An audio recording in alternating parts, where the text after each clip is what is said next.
जोंहा बर' माहारिया मोनसे खुगा सल' दङ। बे खुगा सल'खौ जों साफ्रोमबो जोंनि अनसुलि बिमा माहारि, बिदा फंबाय, बिफा माहारि आरो आंगोफोरा मिथिखागौ। आं गोदै गोदै रावजों बुंनानै मानसिफोरखौ गोजोन होनो हाया। आं माबा थोंजों बुंनो मोजां मोनग्रा नालाय थोंजोङै बुंनो नागिरदों। दे बुं दे। खुगा सल'आ जादों ओरैबायदि होनो, बर' बिमाफोरा नैहाय फाग्लि दिनैनि गानाव जोंहानि नङाबा जाथ्रानो होननाय मोनसे राव ओंखारा गैया होमबा? उदां मोनसे गान दङ थियेटार बायदि। बै उदां भावनायाव सासे आइजोआ गावनि आइजो लोगोनो बुंदों जाहैबाय, जोंहानि बोराय नङाब्ला दिनैनि नाटकआनो जेबो जाथ्रा होननानै। माने दानब हारिजों बर' राजाजों दावहा नांनायनि मोनसे थुनफावथिना। बे थुनफावथिनानि मेइन थुनफावथिनागिरियानो जादों, एक्टरानो जादों बै आइजोनि बिसाय जाहैबाय। दानिया 17 बोसोर बिफाया दावहा नांबोबाय। दिनै दावहायाव बिफाया जेनबाय आरो जेननानै बै आइजोआ गावनि फिसायखौ नायनाय बायदि, फाग्लायालाय मा दाबो ओंखारासै, हाबाब माथो जेबो जाया, आं नङाबानो जाया होनना बुंग्राया फाग्लाया दाबो ओंखारा होनना नेगासिनो दं जाहैबाय।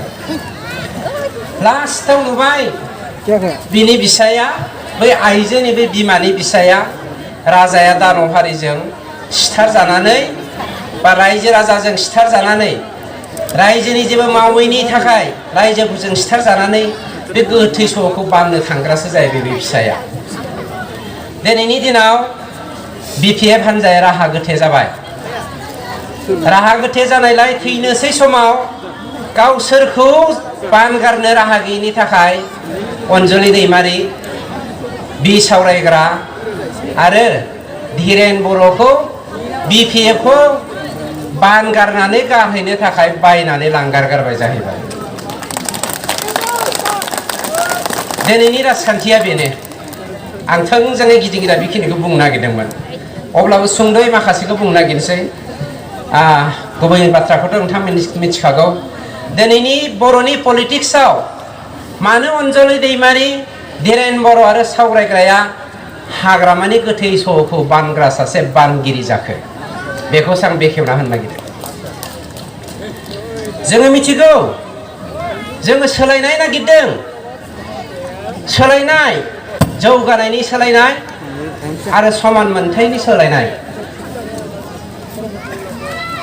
बड'फा उपेन्द्रनाथ ब्रह्मआ बर'फोरनि थाखायल' बड'फा नङा, दुलाराय बुहुमनि सुबुं माहारिनो बियो सासे बड'फामोन। मानोना बियो सान्थि आरो आब्रुथिजों मोनसे गेरेमसा हारि दाखांनायनि बाथ्रा बुंदोंमोन आरो मोनसे समाजखौ जौगानायनि बाथ्रा बुंदोंमोन। जाय समाजा पृथिबिया जोबबागौ मानि थांनानै थानायनि बाथ्राखौ बिथाङा सुजुखांनानै गोथार बाथ्राखौ सान्थौगिरि हिसाबै बुंथिलांदोंमोन। बिथाङा बुंदोंमोन, नोंसोरो थांनानै था आरो जोंखौबो थांनानै थानो हो। किन्तु जाय हाग्रामा महिलारिया बड'फा उपेन्द्रनाथ ब्रह्मनि सानस्रिखौ लानानैनो थांनाय 17 बोसोराव बिटिसिखौ जोङो सालायबोदों होननानै बिखा सौयै बुंबोदों। जोङो होनदों, बड'फा उपेन्द्रनाथ ब्रह्मनि सानस्रि बायदि मोनसेबो दारि खमा गारां हांखो खौरां हांखोजों सोमोन्दो थानाय खामानिखौनो बिपिएफआ थांनाय 17 बोसोराव मावाखै। जायनि जाहोनाव दिनै जों साफ्रोमबो जोंनि मोन्थायखौ खोमाना लादों। दिनै जोङो जोंनि जौगाथायखौ खोमाना लादों आरो जोङो जोंनि थांना थानायनि राहा लामाखौ खोमाना लादों।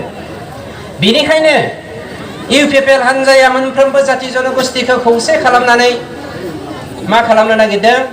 समान जौगाथाय, समान मोनथायनि स्ल'गानखौ लानानै जोङो मोनसे आबुं हारि दाखांनायनि थांखिजों बिटिआरखौ फोलावदेरनानै बेखौ जोङो मोजाङै दाफुंनानै जोंनि इयुननि जोलैखौ जोङो माबोरै फोथांनानै लाखिनो हागोन, बेफोरबायदि रनसायनानै जोङो दिनै सरकार दानो थांगासिनो दङ।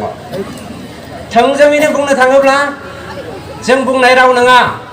दहाय जोंनि दुलाराय बर' फरायसा आफादनि बुंथिगिरि फंबाया बुंदों दिनैनि दिनाव बिसायख'थि जायोब्ला जोङो सरकार दानो थांगासिनो दङ किन्तु बेनिफ्राय जोंनि दुलाराय बर' फरायसा आफादा मोनसे खामानिखौ मावदोंमोन क्वालिटि इडुकेसननि बाथ्रा लानानै जोंनि हारिनि गेजेराव गोग्गो सोलोंथाइ गुफुं सोलोंथाइ लाबोनायनि गेजेरजों समाज दाखांनायनि बाथ्रा नाथाय 17 बोसोरावहाय बिपिएफआ दुलाराय बर' फरायसा आफादनो माइरं गरसेनिबो हेफाजाब होआखैमोन जायनि जाहोनाव बिथांमोननि थांखिया जाफुङाखैमोन जोङो दिनै होनदों बिपिएफआ थांनाय 17 बोसोरनि सिगांबो जाय बर' बिमाया जौ मावै मावै जौ सङै सङै गावनि फिसाफोरखौ लेखा फोरोंदोंमोन बे 17 बोसोरनि उन दिनावबो गावनि खुंथायखौ बर'फ्रा लाबोनो हासेयावबो जोंनि बर' बिमाफोरखौ जौ मावनायखौ बन्द खालामनो नागारनानै जौ मावनोसो थुलुंगादोंमोन मानोना जौ मावनो थुलुंगानायनि थांखियानो जादों बर' बिमानि आखाइजोंनो जौ मावनाय जौखौ जोंनि फिसाफोरखौ दौनानै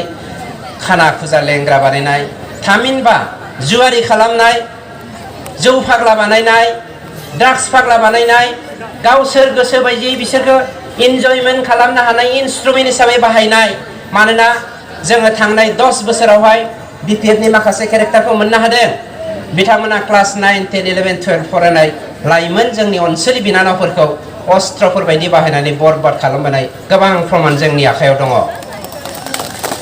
दिनै जोङो इउपिपिएल हान्जाया बेखौ जाया होननानै बुंदों नोंखायनो होनदों जोङो जोंनि बिमा माहारिखौ माइनाव बिमा दागोन आं बेखौसो बुंनो नागिरदों जाय हाग्रामाया जोंनि बिमा माहारिखौ थलासे सनाजों फाननो थांबाय खेबसे नङा खेबनै नङा खेबथाम फाथैलाय बिसिनानैबो सार्टिफिकेट होनो हायोब्ला बिथांमोननो थलासे खेब्रै गाहाम थला सना होगोन होननानै सोंखारिनाया दुखुनांथाव बाथ्रा दिनै अनजलि दैमारिया होनदों जोंनि आसनिया जाय आसनिनि गेजेरजों जोङो 75,000 थाखा मोनफ्रोमबो सेल्फ हेल्प ग्रुपनो होनानै थांना थानायनि राहा लामाखौ बानायनो नागिरदों साफ्रोमबो बिमाखौ जोङो माइनाव बिमा बानायनो नागिरदों गुन गोनां बिमा बानायनो नागिरदों बै बिमाफोरखौ हाग्रामानि थलासे सनाजों रुजुनो नागिरनाया दुखुनांथाव बाथ्रा जादों मानोना सोंथिया बेसो फैदों नोंथाङा बेनिखायनो हाग्रामानि थैनाय गोथै सहखौ बानगारनो दिनै बिपिएफआव जोनोम जाबाय होननानै आं सोंनो बाध्य जादों मानो बाध्य जादों दिनैनि दिनाव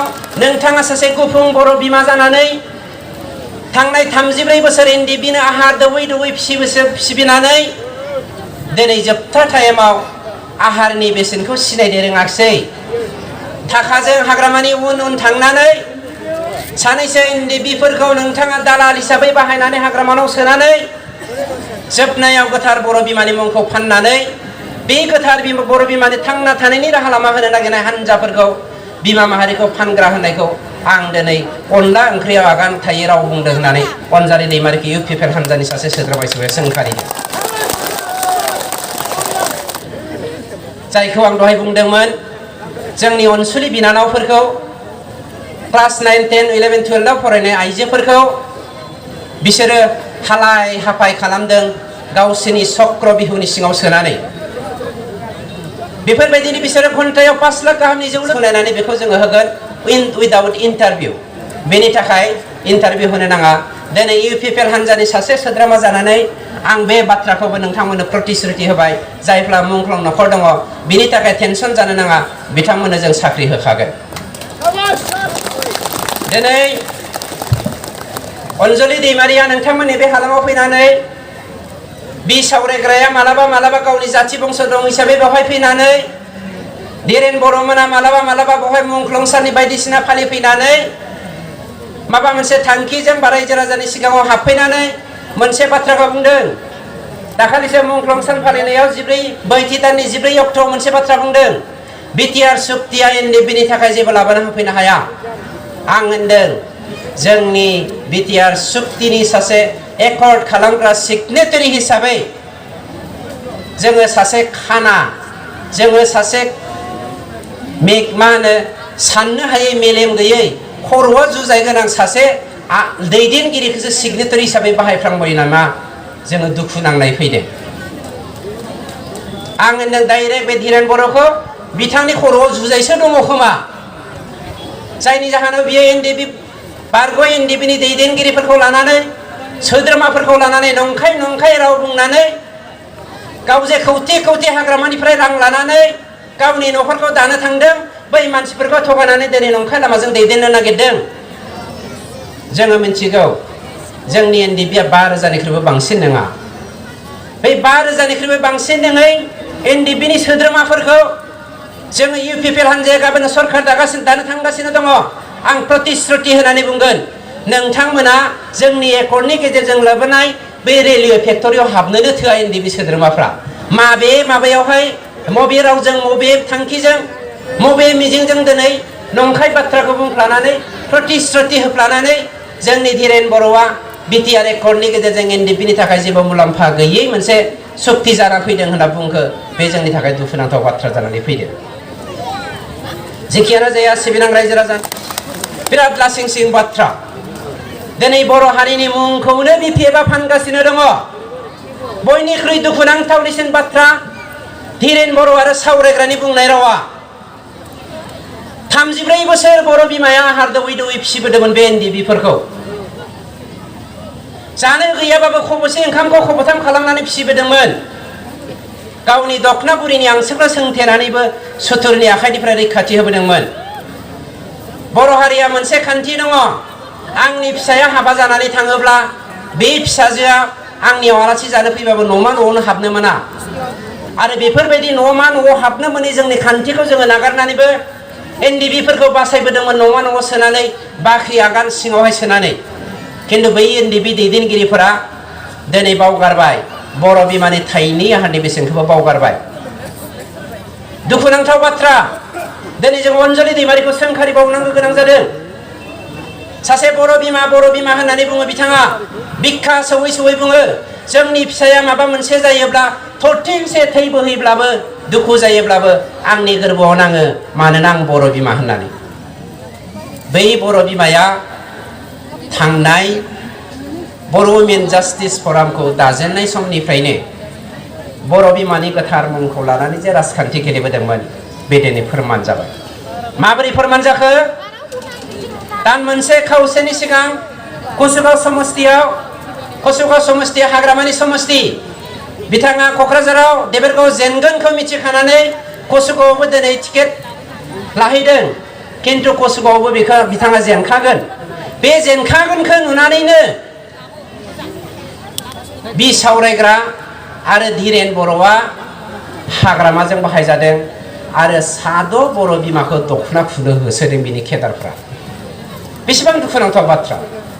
जाय बर' बिमाया बिसोरखौ जिग' फिसिबोदोंमोन गावसोरनि सक्ल' बख्ल' फिसाजोफोरखौ 5,000 फिसाफोरखौ बिसोरखौ रैखाथि होनो दाहाल महरै गसंथेनानै गावथारजाहोदोंमोन। बे मानसिफ्रा बर' बिमानि दखनाखौ फुनो थांबाय आरो गावखौनो बर' बिमा होननानै लाग्रा अनजलिया बै दखना फुनो थांग्रा मानसिफोरखौ सोंखारियालासेनो बे हानजाजोंसो हाबैबावबाय। बेनिख्रुइ दुखुनांथावसिन बाथ्रा मा थाबावनो हागौ? रायजो राजाया बिजिरनायनि सम फैदों। नंखायनो सैत्य आरो असैत्यनि बाथ्राखौ बिजिरनांगोन। जोङो जुदि महाभारतखौ फरायो साफ्रोमबो जोंनि भारतीय मानसिफोरा जाय भारतीय मानसिफ्रा हिन्दु कालचारखौ मोजाङै मिथिगौ बिथांमोना मिथिगौ द्रोणाचार्यआ सासे गुरुमोन। द्रोणाचार्यआ 2 शिष्य दंमोन। गोबां शिष्यनि गेजेराव सासेनि मुङा अर्जुन सासेनि मुङा एकलव्य। अर्जुना बयनिख्रुइ फोथायजाथाव द्रोणाचार्यनि शिष्यमोन आरो बयनिख्रुइ गुरुखौ फोथायग्रा आंगोसिन होननानै मान होग्रा शिष्यना जादोंमोन एकलव्य। मानोना बियो द्रोणाचार्यखौ गावनि गोरबोनिफ्राय गुरु हिसाबै मानिनायनि थाखायनो अर्जुननिख्रुइबो एक्सपार्टसिनमोन। दिनै जों साफ्रोमबो मानसियानो बिटिसिनि साफ्रोमबो मानसियानो दिनैनि बिटिआरनि मानसिफोरा रायजो राजाफ्रा साफा एकलव्य। खिन्थु दिनै बिटिसि खुंथायगिरि आगुनि हाग्रामानि दैदेननायाव बिथाङा गावनि 2सो मानसिखौल' अर्जुन बायदि अननानै जों जे गोसो मोदोम होनानै एकलव्य बायदि जानानै बिटिसि खुंथायनि सायाव सोनारनानै 15 बोसोर भट होनानै बिथांमोनखौ देरहासार होबोदोंमोन। बै देरहा होबोनाय एकलव्य जों साफ्रोमखौबो द्रोणाचार्य बायदि हाग्रामाया आसि बिमाखौनो दानस'नानै जोंखौ बेसेन गैयै निচিনা এটা জাতি ধ্বংস কৰিবৰ কাৰণে যি BPF জাতি হল এটা অহংকাৰী, যি BPF জাতিয়ে আজিৰ দিনত ধুৰন্ধৰ, পাপী, হিংসাকুৰীয়া, সেই জাতিক হত্যা কৰাৰ সময়, নিপাত কৰাৰ সময় আহি পৰিছে। তাৰ কাৰণে আপোনালোকৰ মূল্যৱান ব্ৰহ্ম অস্ত্ৰটো আজি আপোনালোকে BPFক বন্ধক নিদিব। সেই অস্ত্ৰৰ দ্বাৰাই আজি আমি হত্যা কৰিবলৈ সময় আহি পৰিছে।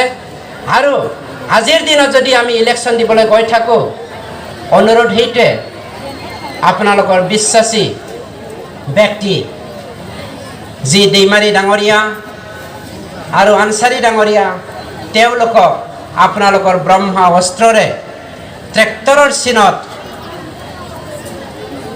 চাপ মাৰি পেলাই জয়যুক্ত কৰক।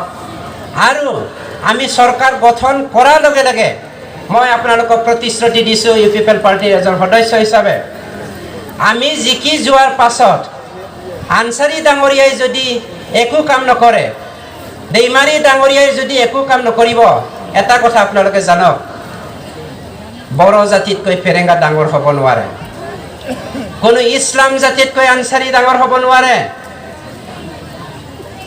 যদি জাতিক ধ্বংস কৰিবলৈ আনচাৰী বা বিয়াৰ ফেৰেংগাই কিবা এটা ভাবি থৈছে, কিবা এটা কাম কৰিবলৈ বিচাৰিছে, যি কামটো আমাৰ জাতিৰ বিৰুদ্ধে যাব, সেই ব্যক্তিক আমি 5 বছৰ নহয় 30 বছৰতে আমাৰ পাৰ্টিৰ পৰা আমি এক্সপেল কৰি দেখুৱাম।